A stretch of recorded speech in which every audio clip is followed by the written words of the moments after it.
with my son, it's like one of those things that it's like in a moment's notice. There's nothing to prepare for. He was perfectly healthy one day, and he had a slight little slip and fall. We were coming back from jiu-jitsu, landed on his bottom, nothing even to even really remotely like put in the back of your head and note it. But then he was walking on the beach and he was complaining to my wife about his legs, and then that night he woke up in excruciating pain, and from that day he couldn't walk. And it was just like super healthy to what's going on. And still like no physical sign where you'd think anything would really be wrong except for this new pain. And long story short, after a bunch of misdiagnoses just because of Occam's razor, trying to go with the simplest answer, from synovitis to this and that, he got a preliminary diagnosis about 3 weeks in of going in and out of the ER room with stage 4 neuroblastoma. 85% of his bone marrow metastasized. So it was high risk. They have like an XY matrix to consider it high risk. He was high risk. And at the time, I had just resigned from a 15-year career, and I was transitioning to the corporate world as a director for the surf pools.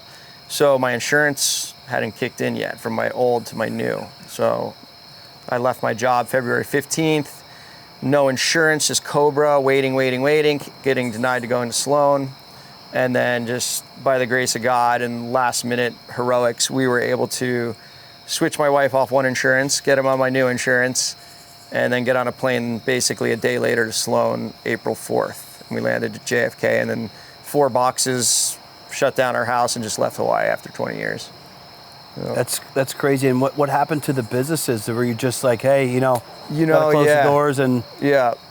Well, I just left, like I said, one career, and it was a big decision because I only had roughly 10 years left to retirement. Just turned 42 on Monday, so it's pretty far along in a career. I had always been an entrepreneur, I always had businesses as well, but that was my mainstay, and I switched for a corporate role with the Waikai Lagoon, and fortunately, it was like a decision that came out of nowhere, opportunity that came out of nowhere. I was working the Eddie Aikau event, which is a famous big wave event, working water safety and so on and so forth, and got an offer the next day.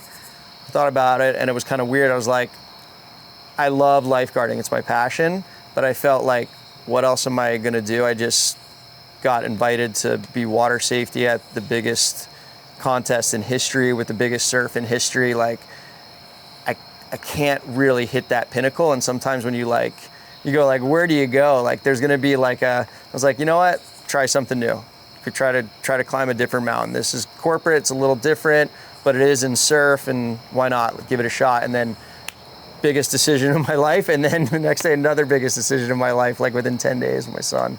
It was kind of wild to say the least. And did you get to Sloan within 10 days or? Well, less than that once we knew. As soon as we knew, we had a gap. So we knew that he had preliminary cancer February, I want to say around the 27th.